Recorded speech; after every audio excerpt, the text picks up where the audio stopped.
Oke, kita kembali ke Yohanes ini ya. Yohanes 1 ayat 2 sampai 5.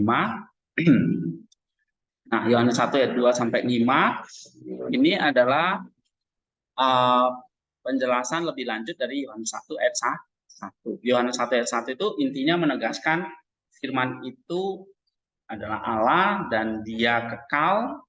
Pada mulanya adalah firman, menunjukkan firman itu kekal. Lalu firman itu adalah Allah, menunjukkan bahwa dia kekal bersifat ilahi bersama dengan Sang Bapa. Ya. Nah, tetapi dalam Yohanes 1 2 sampai 5 dijelaskan lagi, karena kalau Yohanes nggak menjelaskan, nah mereka akan bisa menyangka firman itu atau Allah itu jadi banyak begitu ya, bisa lebih dari satu. Nah, di sini dijelaskan oleh Yohanes dalam ayat 2 sampai 5 sehingga nanti kita akan mengerti bahwa firman itu bahwa Allah itu esa tetapi berbeda di dalam pribadi. Ya. Oke. Nah, kita lihat di sini ada kata ganti demonstratif ya, autos. Right? Autos ini artinya ya. Nah, kata ini memastikan bahwa pembacanya tidak akan menempatkan firman atau Allah itu ada dua. Gitu. Ya. Kita mungkin bertanya mengapa Yohanes tidak memakai kata firman Allah, tapi diganti dengan kata ini. Ya. Nah, ini untuk menunjukkan bahwa firman itu bukan satu di antara banyak firman yang berbeda, tetapi adalah firman yang mencakup semua kata-kata kebijaksanaan dan kebenaran. Ini kata Origen. Ya, jadi semua terangkum di dalam ini gitu. Ya, sehingga bukan menunjukkan firman itu ada banyak, tetapi firman itu tunggal dan mencakup semua kata-kata kebijaksanaan dan kebenaran. Nah, itu dirangkum dengan kata ini gitu. Ya. Ini atau firman ini ya, autos and arche prostonteum. Pada mulanya ya kan? Firman ini ada bersama dengan Allah itu. Ya. Kalau kita lihat, kalau kita baca RSV, terjemahannya apa? Ia pada mulanya bersama-sama dengan Allah, atau dia pada mulanya bersama dengan Allah. Tapi kalau lihat terjemahan literalnya, ini itu yang dipakai ya. Oke, kita bisa ganti dia. Dia pada mulanya ada bersama dengan Allah itu. Nah, itu terjemahan literalnya ya. Oke.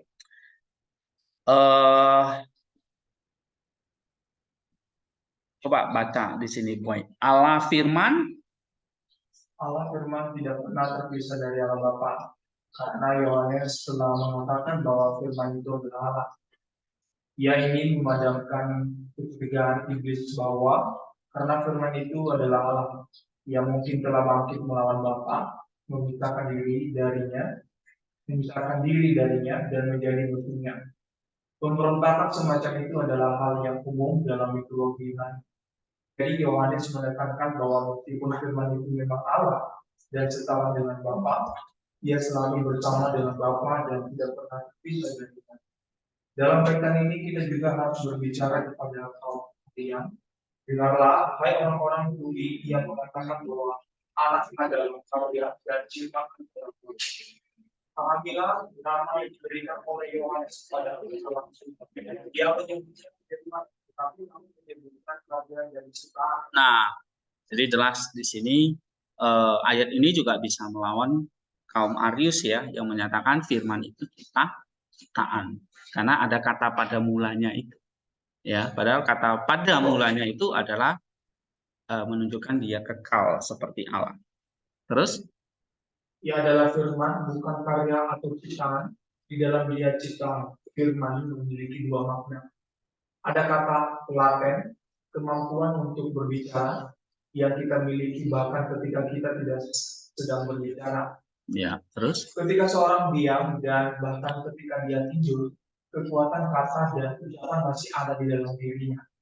Ada juga perkataan lahiriah yang terlihat jelas ketika kita mengartikulasikan dengan bibir kita kekuatan potensial dari perkataan dan mewujudkannya ke dalam tindakan. Tetapi tidak ada satu pun aspek yang cukup untuk menggambarkan Allah. Karena firman Allah bukanlah perkataan yang diucapkan kekuatan batin dari perkataan. Hal-hal ini berkaitan dengan dunia fisik dan kita. Nah, maksudnya firman atau kata itu ada dua, firman lahiriah, kata-kata yang menjadi bunyi. Ya, itu firman lahiriah. Tapi ada firman batiniah, itu sebetulnya dimiliki oleh setiap orang yang ada di dalam pikiran. Kamu bisa berkata-kata sendiri sebetulnya tanpa kamu mengucapkannya. Kan? Nah, kalau diucapkan itu menjadi firman yang lahiriah. Oke, coba lanjut lagi. Cepat bacanya. Akan tetapi firman Bapa berada di atas visi tertentu. Hal ini tidak dapat kita analisis seperti hanya hal-hal di dunia ini. Kiri, seorang Yunani mencoba memperbalikan perbedaan ini dengan Injil, tetapi sia-sia. Jika Allah dalam firman, maka ia haruslah firman yang diucapkan atau kuasa batin dari perkataan itu. Tetapi karena ia bukan salah satu dari kedua, maka ia tidak dapat menjadi firman sama sekali. Penginjilan membuatkan argumen porfiri dan menyanggahnya secara implisit di dalam teksnya di sini. Terdapat gagasan bahwa perbedaan antara ucapan batin dan ucapan lahiriah hanya ada dalam kaitannya dengan kita dan dunia fisik, dan bukan dengan apa yang ada di luar waktu. Juga harus dikatakan bahwa jika nama firman benar-benar layak bagi Allah, dan jika Allah disebut demikian dalam arti harfiah dan hakiki, maka keberatan porfiri akan dibenarkan. Namun kenyataannya tidak demikian. Nama firman tidak berlaku secara harfiah dan esensial bagi Allah. Bahkan tidak ada nama lain yang dapat diterapkan demikian. Istilah ini hanya menunjukkan kelahiran anak dari Bapa yang tanpa nafsu, yang dapat dianalogikan dengan sebuah kata yang muncul dari pikiran. Dan ini menunjukkan bahwa anak adalah utusan dan malaikat dari kehendak Bapa. Oleh karena itu, mengapa engkau mempermasalahkan arti nama itu dengan kesesatanmu, hai porfiri yang malam? Mengapa ketika kamu mendengar tentang Bapa, Anak, dan Roh, kamu turun ke hal-hal materi dan membayangkan Bapa dan Anak yang bersifat daging dan Roh yang mengudara seperti angin utara atau angin selatan atau penyebab badai lainnya. Oke, jadi di sini Theophilak membantah Porfiri ya, bahwa firman itu harus dilahirkan secara harfiah gitu. Ya. Nah, di sini padahal firman tidak berlaku secara harfiah dan esensial bagi Allah. Ya. Ini firman itu pada mulanya dia ada pada mulanya bersama dengan Allah. Nah, ini menunjukkan ada perbedaan antara pribadi Allah dan pribadi firman. Tapi firman itu lahir bukan diperanakan dari Allah dengan nafsu atau seperti kita, ya. Oke, kita lanjutnya. Kristus adalah, baca lagi.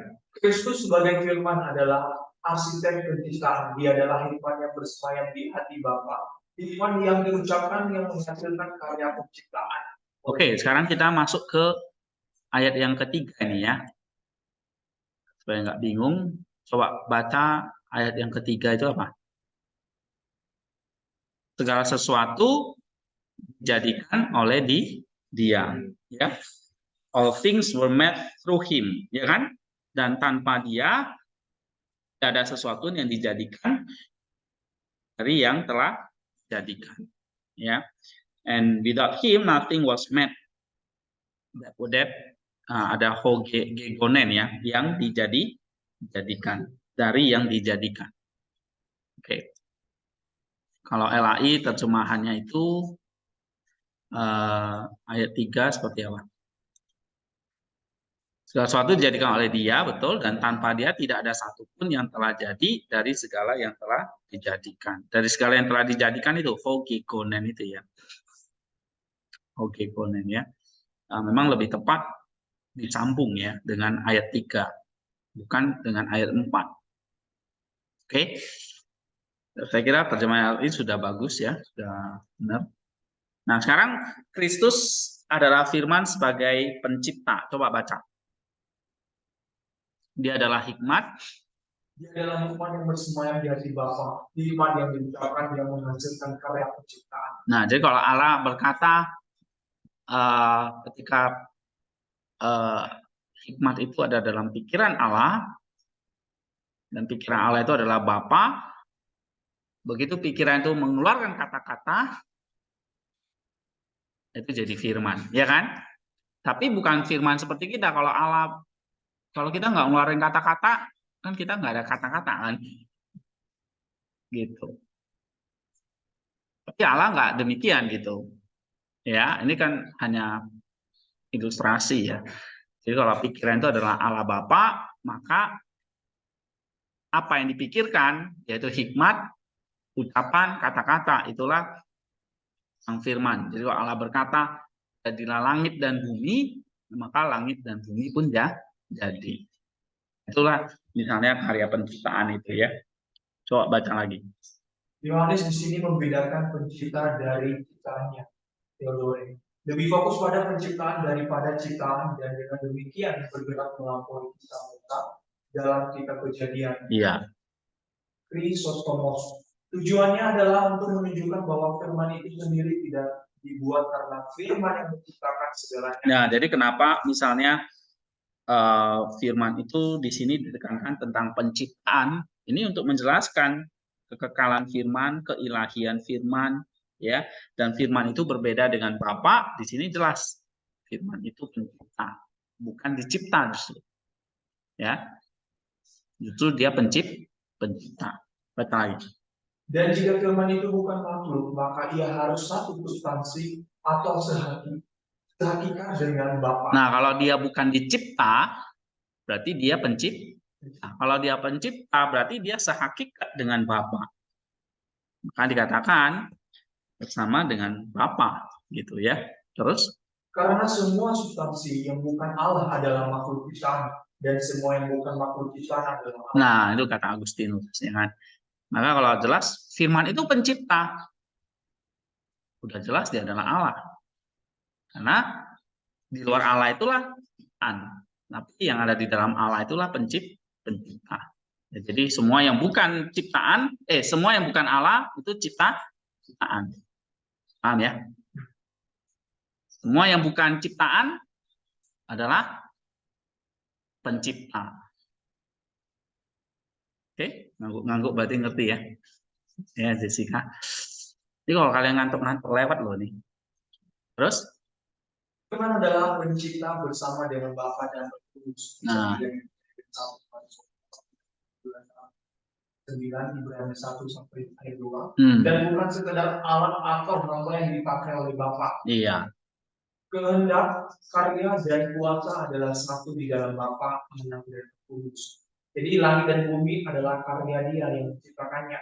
Sedangkan anak tidak dijadikan tetapi secara kekal dilahirkan dari Bapa.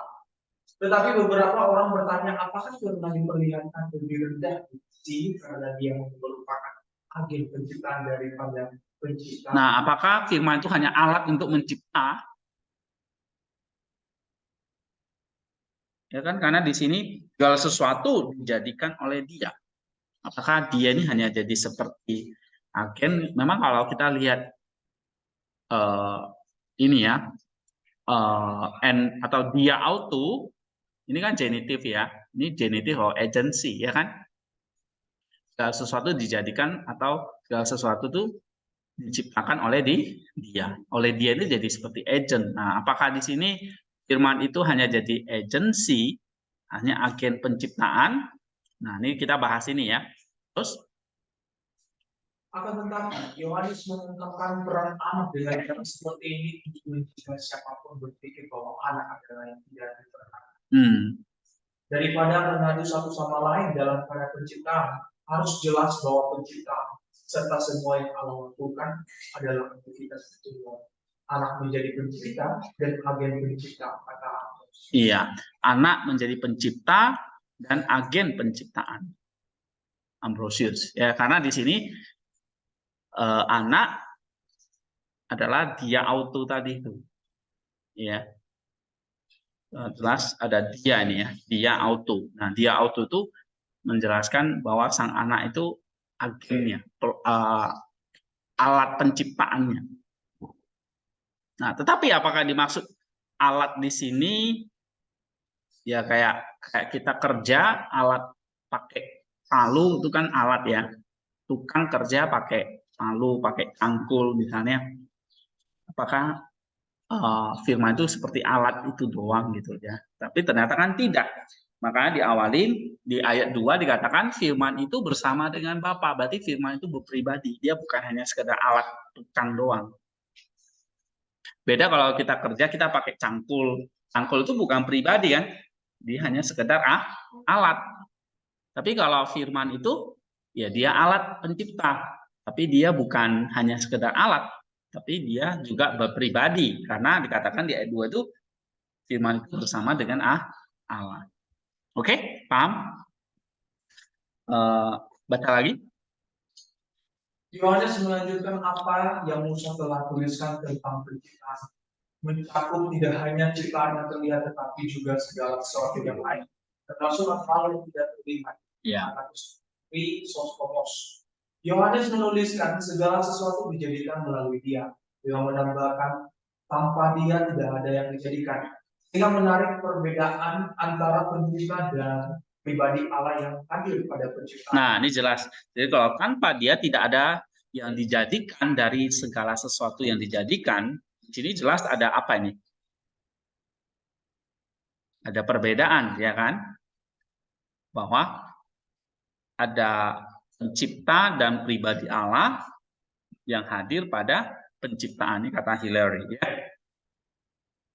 Terus segala sesuatu di sini bukan termasuk dosa dan kejahatan. Segala sesuatu di sini yang dimaksud adalah yang terlihat dan tidak terlihat, bukan dosa dan kejahatan, ya. Terus dosa juga bukanlah apa-apa karena itu terjadi tanpa firman, dan kita akan binasa ketika kita menyerah padanya. Tapi syukurlah Kristus rela menjadikan dirinya bukan apa-apa, meskipun Dia menciptakan segalanya, membuat kita kaya dalam kasih-Nya. Iya, Dia adalah pencipta. Ketika Dia menjadi manusia, akhirnya Dia bukan apa-apa. Nah, itu kerendahan hatinya ya. Terus baca lagi. Janganlah berpikir kata penginjil bahwa firman itu seperti kata-kata yang diucapkan dan kemudian lenyap di udara. Firman adalah pencipta segala sesuatu, baik dipersepsikan oleh pikiran maupun oleh indera. Pada titik ini kaum Aryan kembali menyerah. Kita juga dapat mengatakan bahwa sebuah pintu dibuat dengan gergaji, yaitu dengan sebuah alat, namun pengrajin yang membuat alat tersebut harus dibedakan dari alat itu sendiri. Nah, tadi yang saya katakan, firman itu memang alat mencipta, tapi dia bukan alat itu sendiri gitu loh. Ya, karena firman itu pribadi yang bersama dengan Allah. Terus oleh karena itu, di mana ada tertulis bahwa segala sesuatu dijadikan oleh anak, itu tidak berarti bahwa anak adalah penuannya, tetapi ia adalah alat sama seperti gergaji. Allah Bapa adalah pencipta yang menggunakan anak sebagai alatnya. Betul, ya kan? Terus anak diciptakan dengan tujuan untuk membuat segala sesuatu yang lain, apa seperti gergaji yang dibuat untuk menjadi alat untuk membuat benda-benda lain. Bagaimana kita menjawabnya? Secara sederhana dan langsung, jika seperti yang mereka katakan, Bapa menciptakan anak dan untuk menjadi alat yang digunakannya untuk membentuk dunia, maka anak akan dianggap lebih rendah daripada dunia ini. Ya, jadi maksudnya ngerti gak? Jadi ada orang yang mengatakan loh anak itu kan hanya alat penciptaan. Kalau alat itu kan bisa diciptakan kan? Sama seperti saya ciptakan gergaji, saya bikin gergaji. Nah, gergaji itu alat untuk motong kayu misalnya. Iya kan? Nah, berarti Allah itu juga begitu. Allah itu ciptain anak, ini kata Arius ya. Bahkan sekarang muncul dalam bentuk ajaran saksi-saksi Yehova itu ya, hati-hati. Dia mengatakan anak itu diciptakan, tapi ciptaan yang paling mulia untuk menciptakan dunia ini. Orang saksi Yehova juga percaya Yesus menciptakan dunia. Cuma Yesus diciptakan oleh Allah. Nah, kita tidak percaya Yesus itu diciptakan. Kan? Karena pada mulanya adalah firman. Maksudnya anak itu kekal pada mulanya yang lahir dari Bapa. Oke? Nah, ini Theophila membantah kaum Arian ya. Nah, sekarang saksi-saksi Yehova itu. Maka kalian baca nanti ya, itu kan saya kasih banyak sekali bukti-bukti keilahian Kristus ya. Di sini loh. Itu bisa membantah. Nah, misalnya Kristus itu ilahi karena dia alfa omega. Karena keberadaannya melampaui waktu. Relasinya dengan Bapa. Dia ilahi karena dia juru selamat dan penembus dunia. Dia ilahi karena semua orang beriman kepada dia.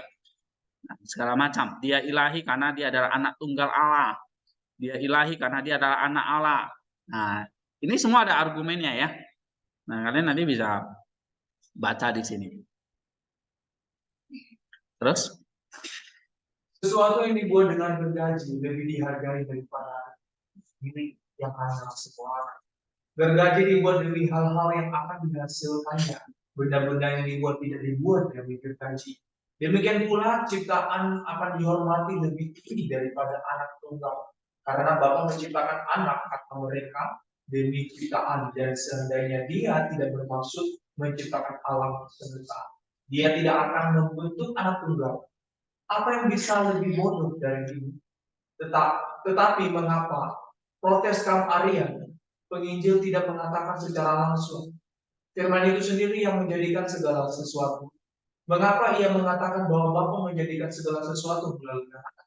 Mengapa? Supaya kamu tidak berpikir. Supaya kamu tidak berpikir bahwa firman itu karena ia tidak diciptakan dan tidak memiliki permulaan adalah musuh dan saingan Allah. Nah, begitu. Jadi kaum Arya itu membantah lagi. Kenapa nggak dipakai kata firman itu aja langsung? Kok harus melalui anak gitu? Ya. Nah, Theophila menjawab supaya kamu tidak berpikir bahwa ada seolah ada dua Allah di situ. Ya, atau ada saingan Allah gitu. Terus bayangkan seorang raja yang berniat membangun sebuah kota baru, lalu mempercayakan pekerjaan itu kepada putranya. Jika seorang berkata, kota ini didirikan oleh putra raja, ini tidak berarti bahwa putra raja adalah seorang hamba. Sebaliknya, hal ini menunjukkan bahwa sang anak memiliki seorang ayah dan bahwa ia tidak bertindak sendirian. Iya. Demikian juga di sini, ketika penginjil Yohanes mengatakan bahwa segala sesuatu dijadikan oleh anak, yang menunjukkan bahwa Bapa menggunakan dia sebagai perantara dalam penciptaan, bukan sebagai seorang yang lebih rendah daripada dirinya sendiri, tetapi sebagai pribadi yang memiliki kuasa yang setara, yang mampu melaksanakan perintah yang agung. Oke, jadi di sini tidak menganggap misalnya segala sesuatu dijadikan melalui dia. Kenapa nggak langsung mengatakan dia menjadikan segala sesuatu, tetapi harus melalui dia. Maksudnya ngerti ya? Kenapa kok Yohanes tidak mengatakan firman itu menjadikan segala sesuatu, tetapi kok harus dikatakan jadi alat melalui dia? Nah, terus ada yang mengatakan, lah ini membuktikan bahwa firman itu lebih rendah dari Allah, karena sekedar alat gitu. Ya, paham nggak maksudnya? Nah, misalnya Theophila kasih contoh, jika ada orang membangun kota ini didirikan oleh putra raja. Nah, kota ini didirikan oleh putra raja. Berarti apakah putra raja ini jadinya lebih rendah statusnya dari sang raja? Ya enggak, ya kan? Setara kan? Gitu. Ya toh? Nah, misalnya segala sesuatu dijadikan oleh dia. Apakah kata oleh dia itu hanya sekedar alat? Iya betul secara alat, tapi tidak menunjukkan lebih rendah. Ya, oke. Ini argumen dari Theophylact. Nah, mungkin kita masih bermasalah nih dengan kata depan oleh nih, atau melalui tadi. Dia tadi ya, kalau bahasa Yunaninya apa nih? Dia ya. Coba baca lagi. Mungkin kamu masih bermasalah dengan kata depan oleh. Apakah kamu ingin menemukan dalam kitab suci sebuah ungkapan yang mengatakan bahwa firman itu sendiri yang menjadikan segala sesuatu? Dengarkanlah perkataan Daud. Pada mulanya, ya Tuhan, Engkaulah yang meletakkan dan bumi dan langit adalah buatan. Mazmur 101 ayat 25. Nah, jadi kalau dalam Daud sendiri langsung tegas dia mengatakan, ya. Terus dia tidak berkata, olehmu langit dijadikan dan dasar bumi diletakkan, tapi Engkaulah yang meletakkan dasar dan semua ini adalah buatan. Nah, Daud jelas tidak pakai kata depan oleh, ya kan? Terus bahwa Daud mengatakan hal ini mengenai anak tunggal dan bukan bapa, dapat kamu pelajari dari Rasul Paulus sendiri yang menggunakan ayat ini dalam suratnya kepada orang Ibrani. Nah, jadi kalau kamu mau membantah, nah ini lihat dalam Ibrani 1 ayat 8 sampai 10. Coba baca. Ibrani 1 ayat 8 sampai 10.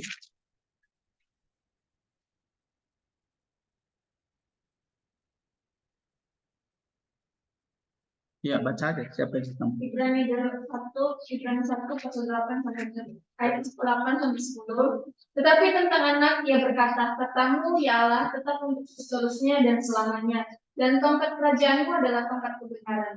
Engkau mencintai keadilan dan membenci kefasikan. Sebab itu Allahmu telah mengurapi engkau dengan minyak sebagai tanda kesukaan melebihi teman-teman sekutumu." Iya. Ayat 10, dan pada mulanya ya Tuhan, Engkau telah meletakkan dasar bumi dan langit adalah buatan Engkau. Iya, sudah jelas di situ ya, dikutip dari Mazmur berapa itu? Ayat 8 dan 10 itu kan diambil dari Mazmur 44, ya kan? Oke. Nah, jelas di situ nggak ada kata depan oleh gitu. Ya. Terus makanya juga diperjelas di tempat lain dalam Mazmur yang sama. Sebab ketika dikatakan bahwa Tuhan telah memandang bumi, mendengar rintihan orang-orang yang terbelenggu, melepaskan anak-anak yang terbunuh dan memberitakan nama Tuhan di Sion. Di Mazmur 101 ayat 20. Kepada siapakah hal ini? Kepada siapakah hal itu ditujukan selain kepada anak Allah? Karena dialah yang memandang bumi, yang berarti bumi tempat kita berpijak, atau kodrat kita yang telah menjadi duniawi, atau daging kita yang tentangnya dikatakan, bumi ini adalah engkau. Kejadian 3 ayat 20. Ia telah mengambil daging duniawi ini ke atas dirinya dan melepaskan kita yang terikat oleh dosa-dosa kita sendiri. Ia telah memerdekakan kita, anak-anak yang telah dibunuh, yaitu Adam dan Hawa, dan telah memberitakan nama Tuhan di Sion. Sebab ia berdiri di bait Allah dan mengajar tentang Bapaknya. Seperti yang dikatakannya, aku telah memberitakan namamu kepada orang-orang yang telah engkau beritakan kepadaku. Yohanes 17 ayat 6. Kepada siapakah hal-hal ini berlaku? Kepada Bapa atau anak? Tentu saja semua itu berlaku bagi anak, karena anak menyatakan nama Bapa sebagaimana yang diajarkannya. Setelah mengatakan hal ini, Daud yang diberkati menambahkan kata-kata, pada mulanya, ya Tuhan, Engkaulah yang meletakkan dasar bumi, dan langit adalah buatan tanganmu. Mazmur 1-25, yang dengan jelas menampilkan anak sebagai pencipta dan bukan sebagai alat.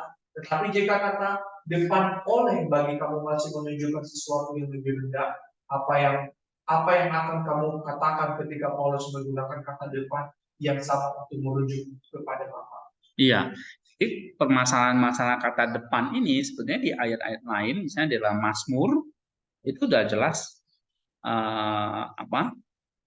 menampilkan anak sebagai pencipta, ya, bukan sebagai alat. Coba kita baca Mazmur tadi ya, 101 ayat 25.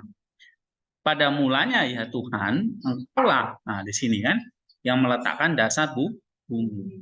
Jadi nggak ada kata oleh di situ. bukan dasar bumi diletakkan oleh kamu, ya, tetapi langsung jadi subjek di sini.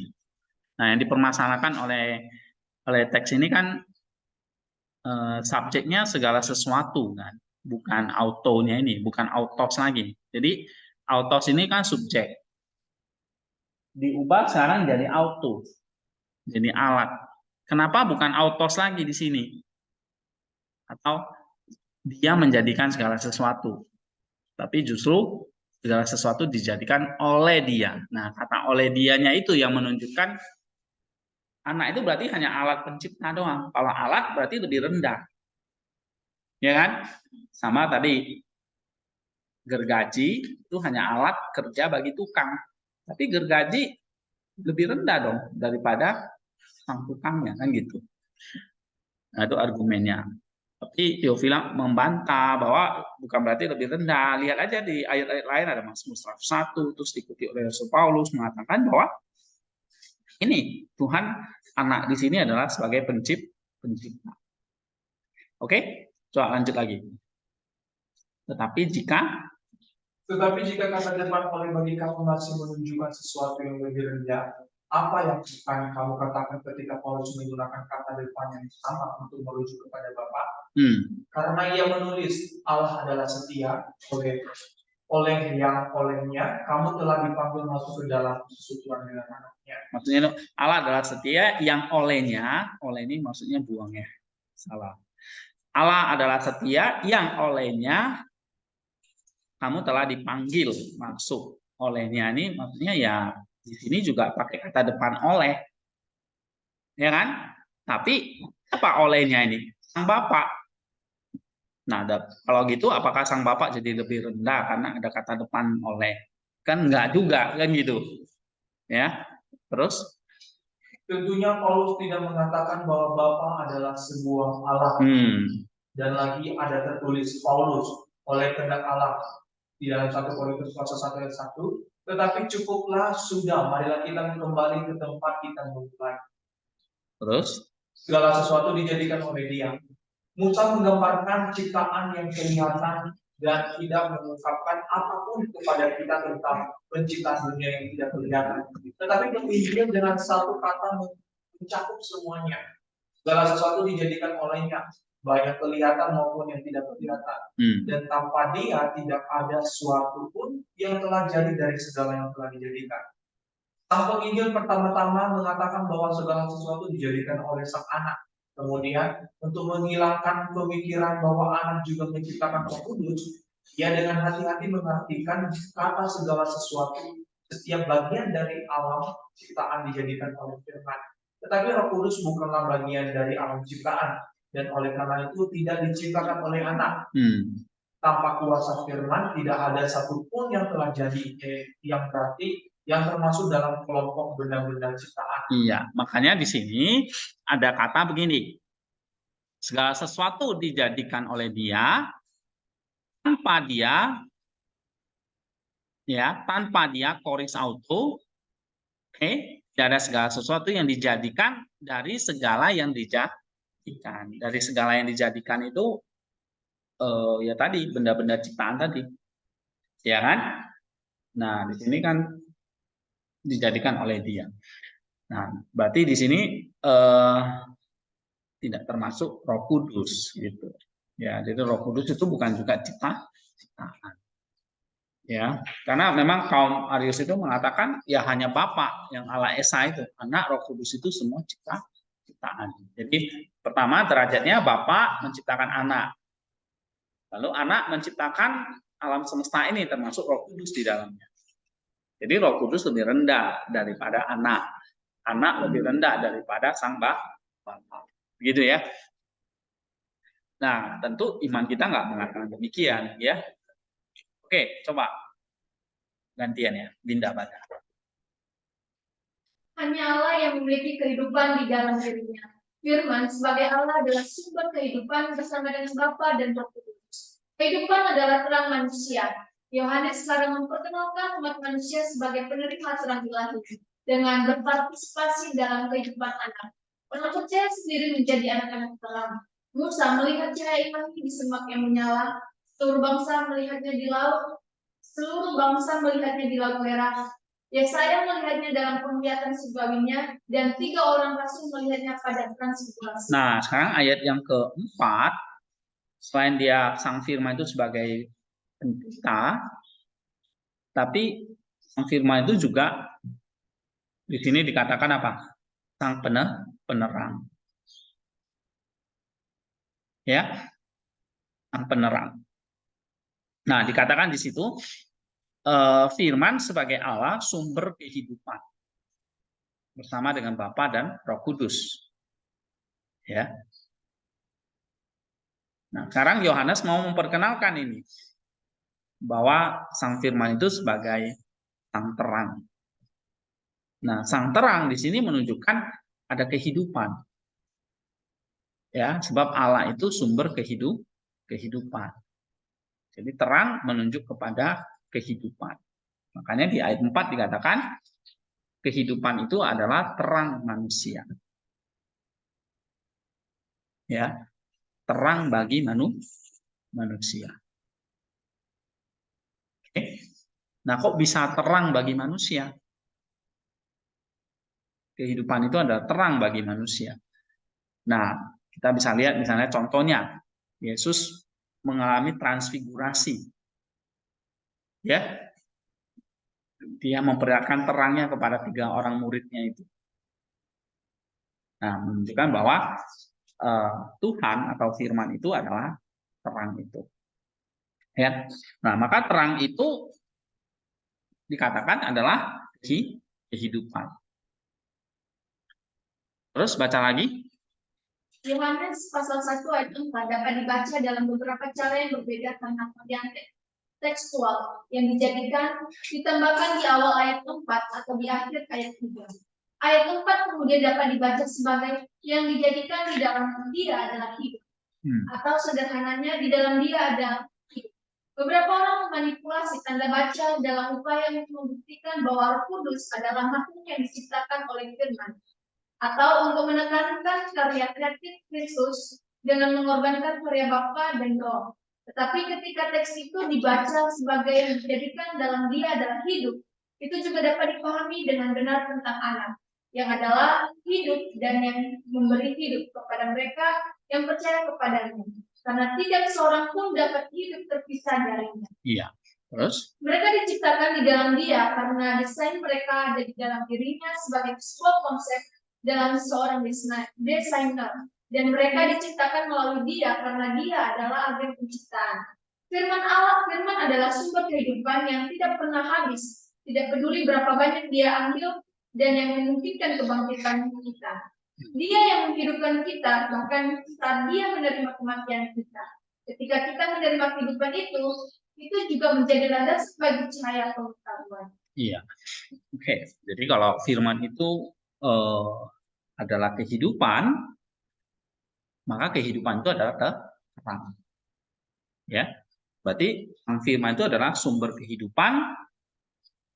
Nah, sumber kehidupan itu berarti sumber yang terus memancarkan terang, yang tidak ada habisnya.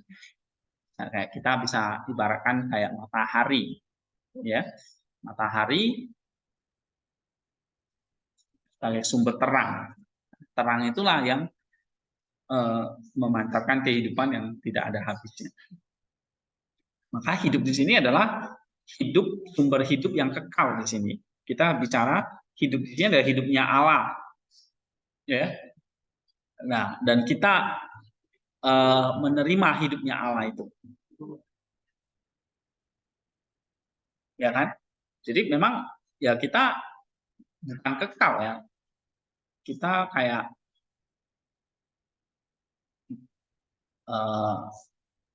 apa ya, menerima itu, ya, atau kita kayak mendapatkan itu. Maka di sini dikatakan hidup itu adalah terang manusia, ya kan? Kamu lihat di sini ayat yang keempat ya, hidup itu adalah terang manusia, tophos ton atrompon. Ya, hidup itu adalah terang manusia. Bukan terang miliknya manusia, tapi bukan manusia yang punya terang gitu. Tetapi terang itu apa? Menyinari manusia. Kayak contohnya kayak matahari itu. Kita jadi terang gitu. Karena apa? Karena bukan terang kita gitu. Karena kita terkena cahaya matahari gitu. Ya. Oke. Coba baca lagi. Para penolong natif atau pengikut Makedonia sangat ingin menunjukkan bahwa Roh Kudus adalah ciptaan dan mengkategorikan dia di antara segala sesuatu yang telah diciptakan. Oleh karena itu, mereka membaca ayat ini dan ayat sebelumnya sebagai berikut. Dan tanpa dia, tidak ada sesuatu pun yang telah jadi dari segala yang telah dijadikan. Di sini, mereka memberi tanda baca dan membaca kata-katanya berikut sebagai awal dari kalimat baru. Bahwa yang dijadikan itu adalah hidup di dalam dia. Dan menafsirkan ayat ini menurut pemahaman mereka sendiri, mereka mengklaim bahwa Yohanes di sini mengacu kepada Roh Kudus dan mengatakan bahwa Roh Kudus adalah hidup. Kami tidak menerima penafsiran mereka, tapi memberi tanda baca setelah kata-kata yang dijadikan dan membaca kata-kata di dalam dia ada hidup sebagai permulaan dari sebuah kalimat yang baru. Telah berbicara tentang penciptaan segala sesuatu dan bahwa segala sesuatu dijadikan olehnya. Sekarang Yohanes berbicara tentang pemeliharaan dan perhatian yang dimiliki oleh Firman terhadap ciptaannya. Ia mengatakan bahwa Firman tidak hanya menciptakan dunia dan kemudian menarik diri darinya, tetapi yang memelihara kehidupan segala sesuatu yang telah diciptakan. Karena ia berkata, di dalam dia ada hidup. Saya tahu bahwa salah satu orang kudus telah membaca ayat ini sebagai berikut. Dan tanpa dia, tidak ada sesuatu pun yang telah jadi dari segala yang telah dijadikan di dalam dia. Di sini ia berhenti sejenak dan memulai lagi. Di dalam dialah hidup itu. Saya tidak menganggap pembacaan ini salah, karena ini juga mencerminkan pemahaman ortodoks yang sama. Orang kudus ini beralasan dengan cara ortodoks bahwa tanpa firman tidak ada sesuatu pun yang telah dijadikan di dalam dia. Dan memang tidak ada sesuatu pun yang telah dijadikan di dalam firman tidak dapat dijadikan tanpa dia. Kemudian, orang kudus ini melanjutkan dengan kalimat baru. Dia adalah hidup. Dan hidup itu adalah terang manusia. Penginjilan Yohanes menyebut Tuhan sebagai hidup. Karena dialah yang menopang kehidupan setiap makhluk hidup dan yang memberikan kehidupan rohani kepada semua makhluk yang memiliki nurani.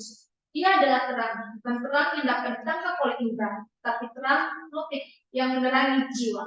Penginjilan Yohanes tidak mengatakan bahwa Tuhan adalah terang bagi orang yang hidup saja, tetapi bagi semua manusia.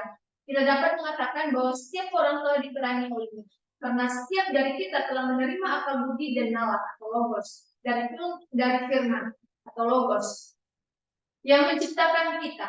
Akal budi yang dianugerahkan kepada kita sebagai makhluk yang rasional adalah sebuah cahaya yang menerangi kita tentang apa yang seharusnya dan tidak seharusnya kita lakukan. Oke, saya kira jelas ya. Jadi terang ini bukan terang ciptaan gitu ya, tetapi terang yang tidak tercipta.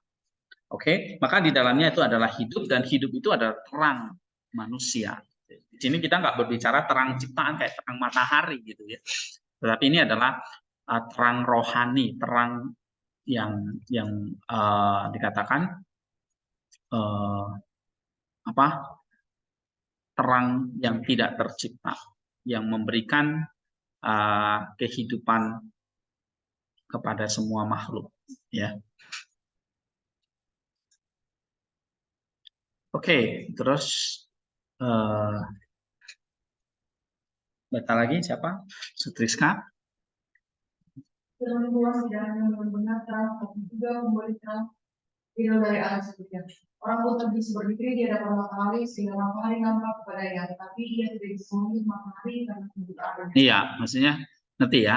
Jadi kalau di dalam dia ada hidup dan hidup itu adalah terang bagi manusia, maka firman itu apa? Sebagai pemberi terang.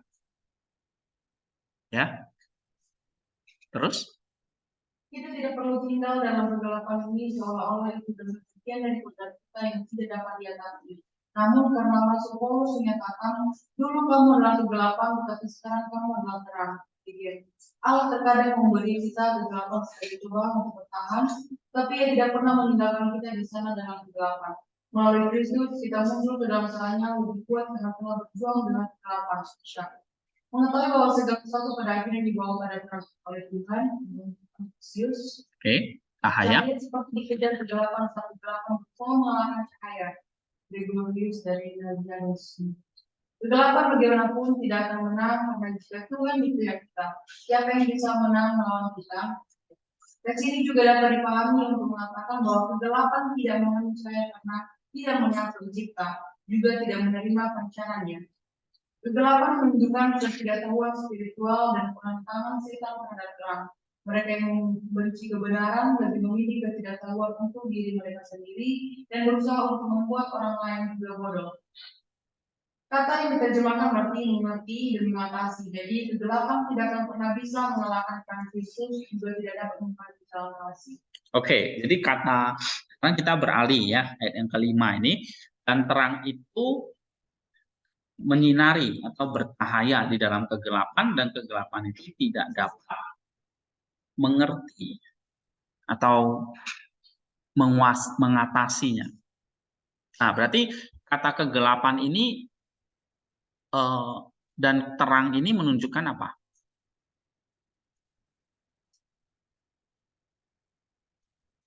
Nah, kata kegelapan ini artinya apa?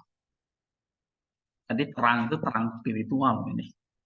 Ya kan? Kalau kegelapan ini berarti apa?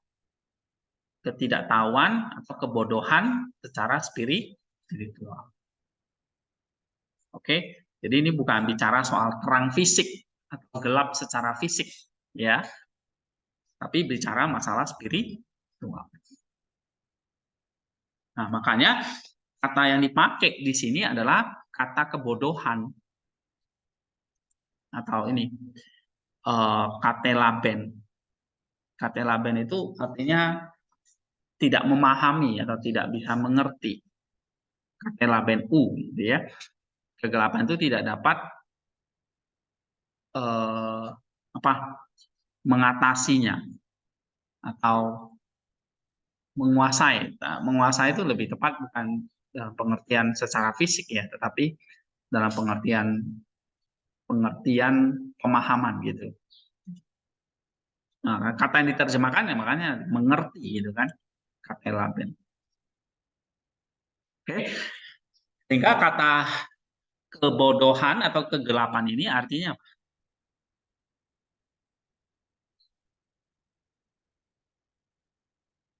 Hah? Artinya apa di sini?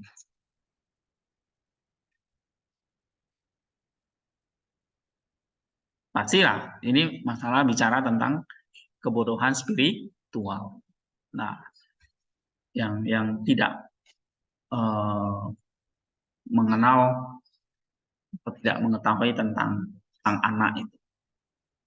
Ya, nah ini nanti dijelaskan lebih lanjut di sini ya. Coba baca lagi. Terang itu yaitu firman Allah bercahaya di dalam kegelapan yang berarti terang itu bersinar di dalam tengah maut dan tipu daya. Bahkan ketika ia telah mati, firman Allah telah sepenuhnya mengalahkan maut sehingga ia memaksa maut untuk mengeluarkan orang-orang yang tidak ditelan. Demikian juga pemerintahan firman bersinar di tengah-tengah tipu daya kaum Ibrani. Dan kegelapan tidak mengertinya. Baik maut maupun tipu daya tidak dapat menguasainya. Karena terang ini yaitu firman Allah tidak dapat ditentukan. Beberapa orang mengira bahwa kegelapan masih daging dan kehidupan. Firman bersinar ketika berada di dalam daging dan di dalam kehidupan itu. Dan kegelapan yaitu kuasa lawan dari jahat. Mencobai dan menganiaya terang itu, tetapi ternyata terang itu tidak dapat dikalahkan. Kegelapan berarti daging, bukan menurut daging jauh dari itu, tapi karena dosa. Daging sama sekali tidak mengandung kejahatan, tidak mengarahkan sebagaimana kodrat itu. Tetapi ketika diarahkan dengan cara yang bertentangan dengan hatinya dan dibuat mulai dosa dan disebut dan memang menjadi kegelapan. Oke, jadi menurut Theophila kegelapan di sini artinya apa? Hah? Masalah daging, ya. Jadi di sini masalah dosa. Terus baca lagi ringkasnya. Ringkasnya karena Tuhan mendalam yang mereka berikan. Kelima ayat ini harus diikir dengan emas setiap gereja. Pusat iman dan kekristenan kita adalah pada diri Tuhan Yesus Kristus sendiri. Faktanya dia adalah pusat dari semua sejarah. Tapi dunia bergumul dengan identitasnya siapa dia. Dari Allah, maka dia manusia. Apa lagi? Kitab suci dengan jelas menjawab pertanyaan ini. Dalam Injilnya, Rasul Yohanes memberikan penjelasan spesifik dan pasti tentang siapa dia. Pada mulanya adalah firman, dan firman itu bersama-sama dengan Allah, dan itu adalah Allah. Yohanes Pembaptis tanpa membuka jalan bagi Kristus mengungkapkan Allah Tuhan sebagai terang. Firman itu telah menjadi manusia dan dia melihat kita. Lalu siapa Yesus Kristus? Terus Dia adalah Allah karena dia bersama-sama dengan Allah sejak dahulu kala. Jelas Yesus lahir dari Nazaret. Yesus yang lahir dari Nazaret tidak memiliki permulaannya dalam kelahirannya kemudian. Sebaliknya dia adalah anak Allah yang kekal tanpa permulaan. Dan pernah ada waktu ketika anak Allah tidak ada. iya. Terus Dia juga manusia karena dia berinkarnasi atau menjadi daging. Dia telah menjadi salah satu dari kita menjadi seperti kita dalam segala hal tetapi tanpa dosa. ketiga. Dia berkarya baik sebagai Allah maupun sebagai manusia melakukan apa yang dia kodrat dalam kesatuan yang disediakan oleh pribadi ini. Tidak pernah kodrat dan aktivitas ilahi juga menjadi kodrat dan aktivitas manusia. Keduanya bersatu tanpa bercampur baur. Namun Kristus memberi energi pada kodrat manusia dengan energi ilahi sehingga kodrat manusia disebut dari dosa dan kematian dan dibawa ke dalam kemuliaan Allah. Dia dengan demikian mengilahikan kemanusiaan. Nah, maksudnya ngerti ya. Jadi tidak pernah ada kodrat baru. Yesus tetap punya dua kodrat. Dia Allah, kodrat Allah, dan kodrat manusia. Jadi dia Allah sejati, manusia sejati. Di dalam satu pribadi yang kita sebut sebagai Yesus itu. Tidak pernah kodrat Allah, kodrat manusia itu bercampur menjadi satu. Namanya kodrat inkarnasi, itu nggak ada. Jadi nggak ada kodrat bentukan. Ya, kodrat ketiga gitu misalnya. Nggak ada kodrat majemuk, ya, kodrat campur gitu. Keduanya bersatu, manusia dan Allah, tapi tidak bercampur baur. Ya, nah ini kalian bisa misalnya, karena ada ajaran yang mengatakan begitu ya, Yesus itu punya satu kodrat baru yaitu kodrat inkarnasi yang kita sebut kodrat manusia. Dan ada kodrat manusia. Ya, ini kodrat Allah. Oke, ada kodrat Allah nih. Lalu ada manusia nih dari Maria. Allah ini dari Bapa. Berinkarnasi. Ya kan? Jadi daging. Lalu timbullah kodrat baru. Namanya kodrat majemuk. Atau kodrat Allah manusia. Nah, ini nggak bisa ini ya.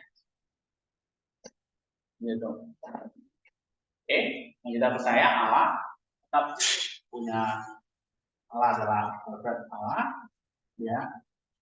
Yesus adalah kodrat Allah dan dia juga kodrat manusia. Ya, misalnya ini dibantah oleh Cyril ya. Cyril tidak pernah mengajarkan demikian.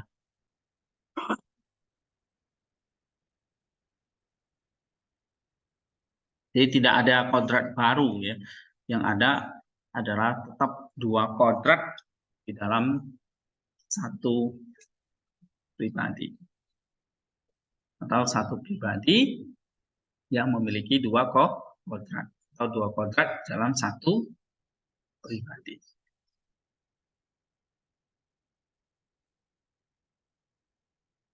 Bukan kodrat inkarnasi ya, bukan kodrat baru ya.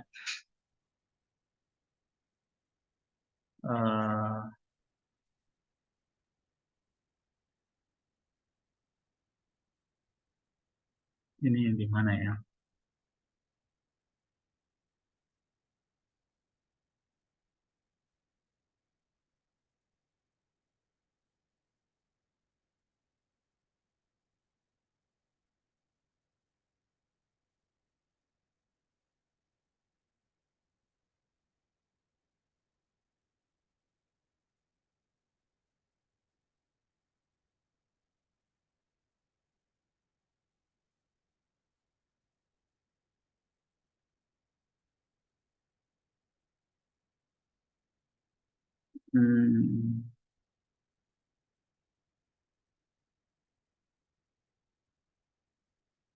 Nih ya, coba bacain.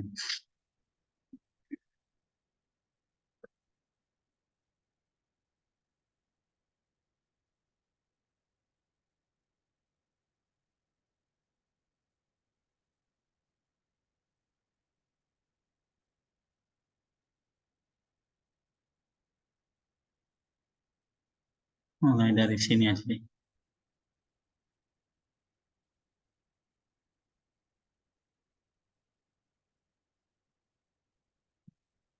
Nah, sini ya. Karena sang anak dengan mengambil kodrat kita yang terkulai, kodrat kita apa? Manusia ya. Menegakkannya dari lumpur dosa serta mengangkatnya naik kepada kodrat ilahi dalam dirinya. Ini kebaca nggak nih? Oke, ini ya. Dan kekokohan ini yang dibuatnya berdiam dalam kodrat insani itu dipinjamkannya, itu disebarkannya melalui tubuh dan darahnya kepada umat manusia. Jadi bagaimana sekiranya Kristus dikatakan mempunyai satu kodrat ilahi insani. Nah, dia nggak punya satu kodrat. Jadi bukan berarti kodrat ilahi, kodrat insaninya itu jadi satu. Ya. Dia menjadi buah sulung kodrat yang diperbarui. Apakah kodrat Adam diperbarui dalam satu perubahan kodrat menjadi satu kodrat ilahi insani? Jadi kalau misalnya dia kan datang memperbarui kodrat kita. Jadi kalau dia ada mengambil kodrat baru, maka kita semua jadi ini dong.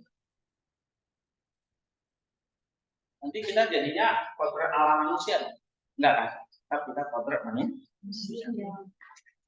Nah, sehingga di sini bukan berarti tak bisa bahwa Allah Sang Firman itu kalau dia adalah buah sulung ya, dan kita adalah saudara-saudaranya, berarti kita semua nanti jadi punya kodrat ilahi insani pula, kan enggak kan? Oke, tetapi seperti yang dikatakan kiri, dia itu anak tunggal menurut kodrat ilahi dan anak sulung menurut kodrat insani. Tidak bisa arti keduanya ini bersamaan melainkan berlawanan dalam satu pribadi. Sebab anak tunggal itu bukan sulung. Ya, karena tidak ada anak-anak kodrati lainnya.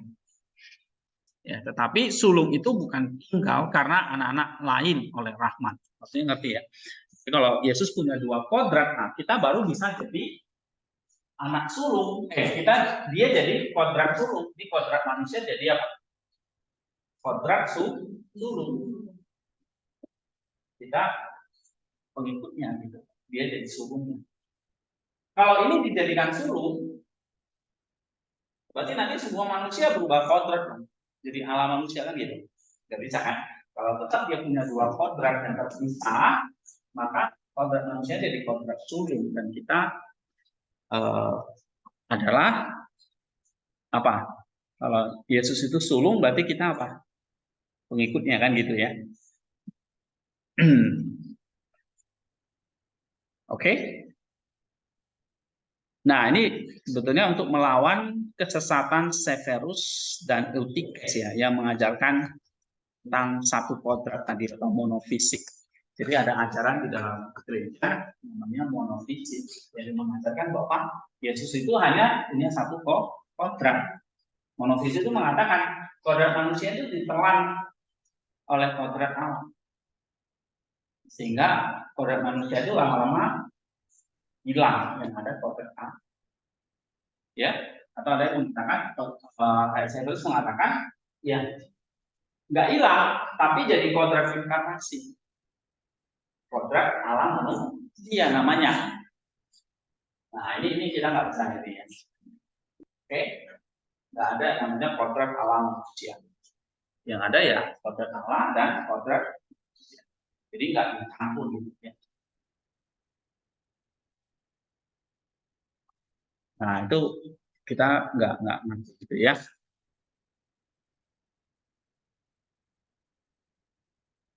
Oke, nah Severus ini sama sekali menyangkal anak tunggal dan anak sulung. Jadi anak tunggal itu apa? Anak tunggal itu kodrat ilahi, ya kan? Anak tunggal Allah. Anak sulung, maksudnya dia menjadi sulung dari sulung saudara yang paling tua. Kita saudara-saudara yang lebih muda. Maka dia anak sulung menurut kodrat insani. Ya.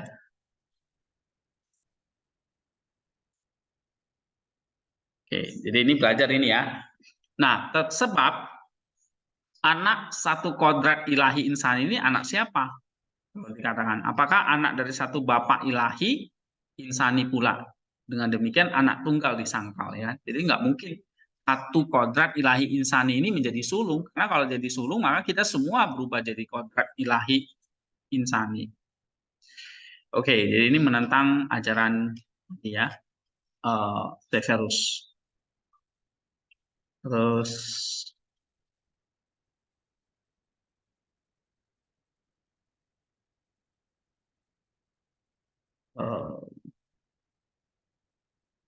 yang benar apa nih? Satu Kristus, dua kodrat. Atau satu pribadi, dua kodrat.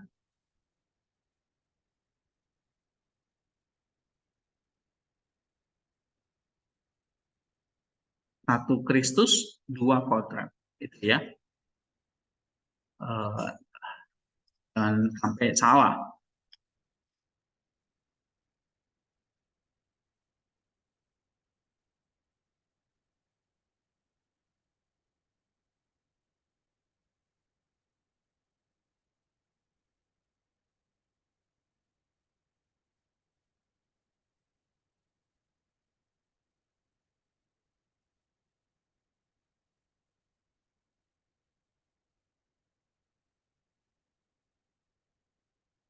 Nah, kemudian di sini Cyril juga mengatakan ya,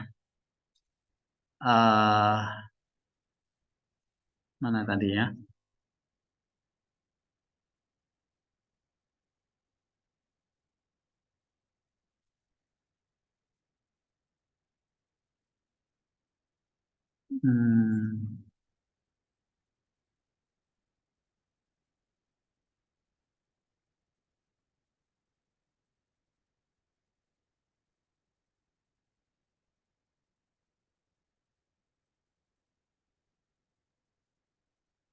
Tentang terang tadi ya.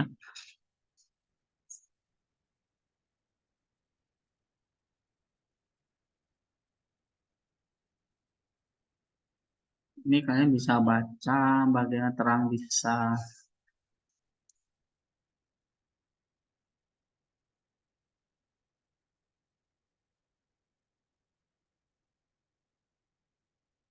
halaman 830 ya. Ini kiri dari Alexandria, tafsir Injil Yohanes.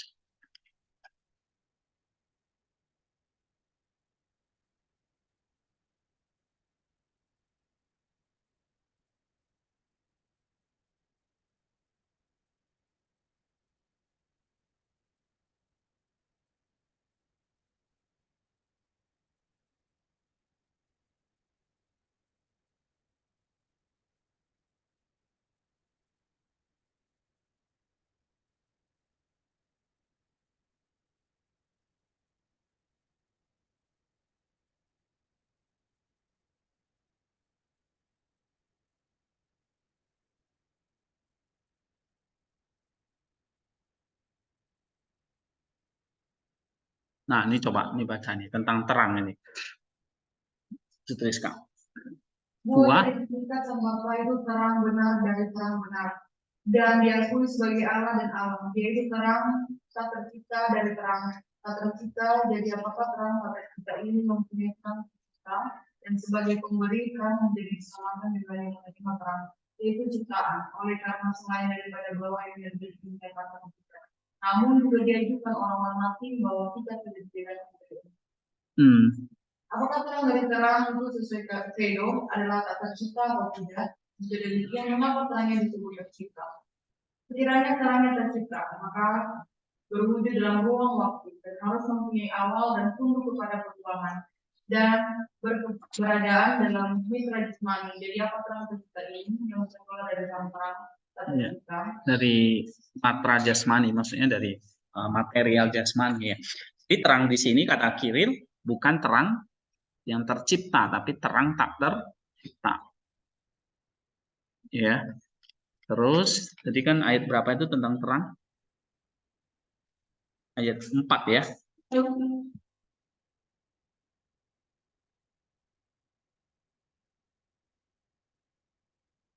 Oh,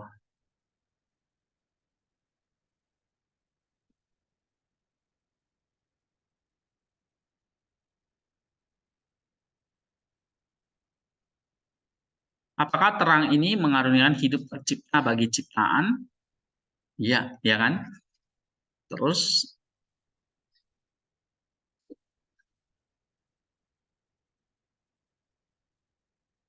nah ini coba nih. Sekarang terang dan gelap ini, ya. Mengapa? Nih baca ini. Mengapa mereka menyebut dia sebagai tercipta dengan menyebut terangnya sebagai tercipta dan menyebut terang sebagai gelap dan pagi sebagai jahat? Sebab apapun yang bukan terang kodrati itu gelap, sebagai hanyalah berbahagian akan terang dan bukan terang kodrati. Dan apapun yang berkekurangan akan kebaikan itu jahat, ataupun kebaikan kodrati. Nah, jadi misalnya di sini ya, kenapa tadi terang dan kegelapan itu akhirnya masalah spiritual ini, atau masalah baik dan jahat. Oke, jadi kalau ada sedikit terang yang berkurang saja, itu kekurangan terang kodrati. Nah, itu makanya itu disebut dengan kejahatan atau kegelapan. Ya,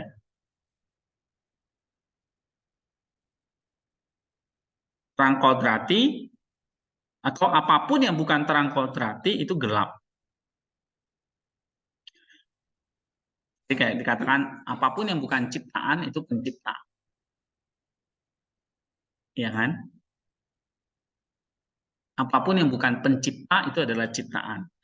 Jadi apapun yang bukan terang itu gelap.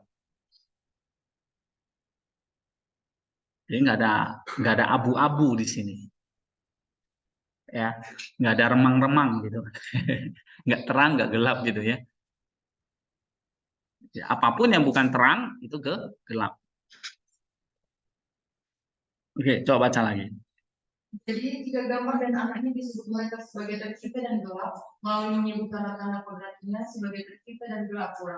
Apakah yang ditunjukkan oleh ucapan yang disampaikan oleh gambar dan anak itu kepada rupa dan sang bapa segala terang? Jadi jika terangnya itu tercipta, siapa yang menciptakan terang terciptanya ini? Apakah terangnya itu hasil ekonomi, yaitu dibuat olehnya dari tiada menjadi ada? Sebelum membuatnya. Jadi terang itu bukan dulunya nggak ada, jadi ada. Karena terang itu terang kodrati yang memang yang melekat kepada sang firman itu. Ya. Jadi bukan terang yang dicipta di sini. Terus ini masih bahas tentang terang ya. Oke, ini banyak banget. Nanti kalian bisa baca deh ya. Nah, tadi kembali ke masalah kodrat tadi. Kita tidak percaya ada kodrat inkarnasi. Yang ada kodrat Allah dan kodrat manusia di dalam satu pribadi Yesus. Atau dalam satu Kristus itu. Ya, kita lanjut lagi. Nih, coba baca nih, Lurusman. Dari kebenaran yang tak bertandingi ini dikenal sebagai pengetahuan tentang Kristus atau Kristologi. Banyak dokumen telah menguraikan Kristus. Jadi kristologi kita di sini ya, paling penting mengatakan apa? Dia adalah Allah, dia juga manusia. Ya, jangan kamu mengatakan dia punya satu kodrat yaitu Allah manusia, itu salah. Ya, karena kedua kodrat itu tidak pernah bercampur baur. Ya, terus. Banyak dokumen telah menguraikan Kristologi, tetapi teks definitnya adalah pengakuan iman Nisea, hasil konsili ekumenis pertama dan kedua pada abad keempat. Pengakuan iman Kalsedon dikeluarkan oleh Konsili Ekumenis keempat pada tahun 451 mewujudkan kebenaran-kebenaran lain tentang inkarnasi firman. Kredo-kredo ini menetapkan pada doktrinal yang di luarnya kita tidak mengembara dalam pengetahuan kita tentang. Iya. Nah, jadi jangan mengembara kamu menciptakan doktrin yang baru gitu ya.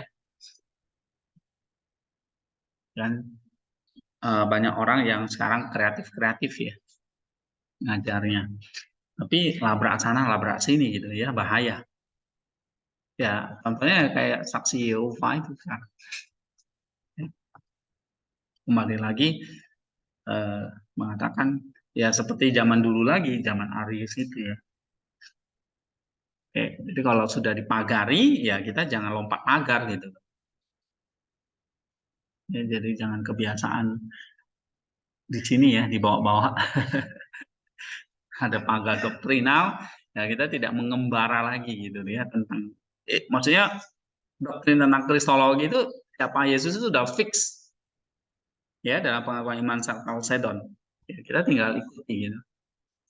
Ya, jangan kita bikin doktrin yang baru gitu. Nah, ini kan sekarang muncul lagi heboh misalnya apa itu pendeta Erastus Sabdono ya kan? Pernah dengar nggak YouTube-nya? Nah, ya saya kurang tahu ya, saya nggak ikuti gimana sampai muncul seruan untuk ya itu mengatakan dia sesat, dia menciptakan bahwa logos itu ya gitu, ya bisa saja jatuh ke dalam ajaran seperti itu ya, atau masuk ke dalam ajaran Sabellius yang mengatakan Bapa dan Anak dan Roh Kudus itu sama saja gitu. Oke, baca lagi. Rasul Yohanes memberikan kesaksian tentang Kristus yang telah ada sejak semula, yang telah kami dengar, yang telah kami lihat dengan mata kami, yang telah kami saksikan dan yang telah kami raba dengan kami tentang firman hidup. Itulah yang kami tuliskan kepada kamu. Hidup itu telah dinyatakan dan kami telah melihatnya, dan sekarang kami bersaksi dan memberitakan kepada kamu tentang hidup kekal yang ada bersama-sama dengan Bapa dan yang telah dinyatakan kepada kami. Apa yang telah kami lihat dan yang telah kami dengar itu kami beritakan kepada kamu juga, supaya kamu pun beroleh persekutuan dengan kami, dan persekutuan kami adalah persekutuan dengan Bapa dan dengan Anaknya Yesus Kristus. Iya. 1 ayat 1. Terus kita juga memberikan kesaksian tentang Yesus Kristus, karena sejak Allah menjadi manusia dan kita dipersatukan dengan Dia dalam baptisan, kita mengalami inkarnasinya dalam hidup kita. Keajaiban Kristologi bagi kita adalah bahwa ketika anak Allah menjadi manusia, kita pada gilirannya dapat berpartisipasi dalam hidup. Nah, itu yang penting ya. Bukan kita sibuk dengan mengotak-atik kodrat Kristusnya lagi gitu. Oke. Tapi ya kita harus sibuk untuk berpartisipasi. Kalau dia sudah jadi manusia, giliran kita nih sekarang menjadi seperti Allah. Ya. Oke, ada pertanyaan di sini. Jadi tambahannya ini ya dari Cyril memang nggak ada di sini, ya karena ini saya juga baru belajar. Kalau kalian mau baca bukunya ini dia. Siapa yang bahas apa ya tentang kitab Yohanes? Ini bagus banget dari Cyril ya.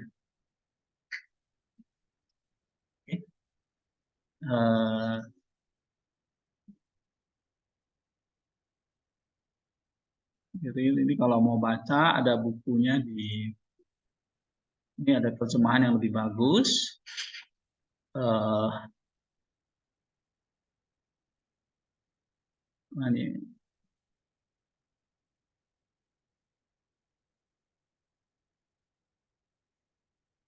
Nah ini bukunya. Ada skripsinya bahas Yohanes nggak? Coba. Nah ini bisa dipakai ya. Ancient Christian Text Commentary on John dari Cyril of Alexandria. Ya, ada 2 volume ini bukunya. Nah, kitab Yohanes itu cukup tebal ya. Oke, Ya kalau ini standar lah ya. Kalau ini lebih dalam lagi. Eh,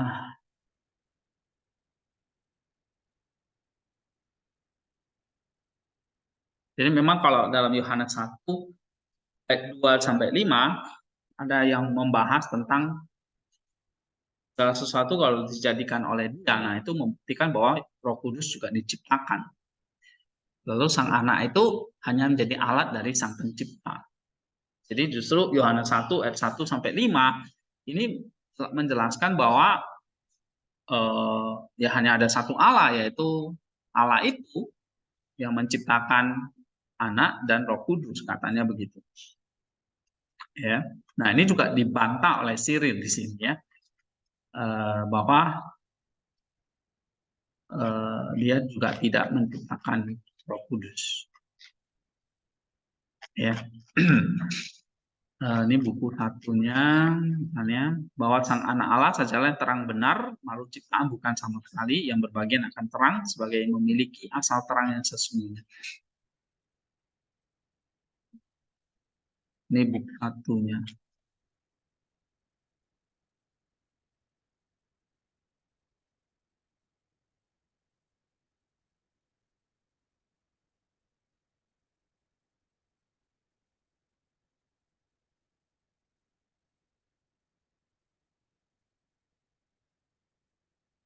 Ini masih bahas tentang terang.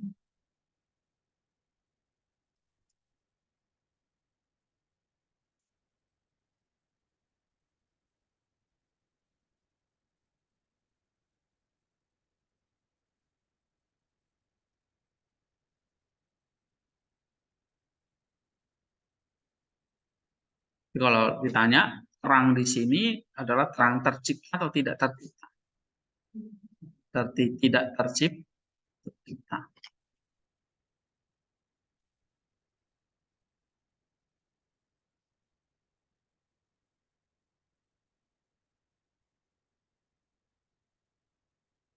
Oke, kalau nggak ada pertanyaan berarti kitab Yohanes ini selesai. Nanti kita masuk lagi setelah cepol ya.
Apa cepolnya?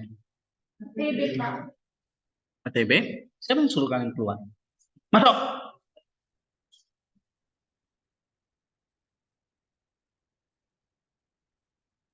Emang saya sudah suruh selesai.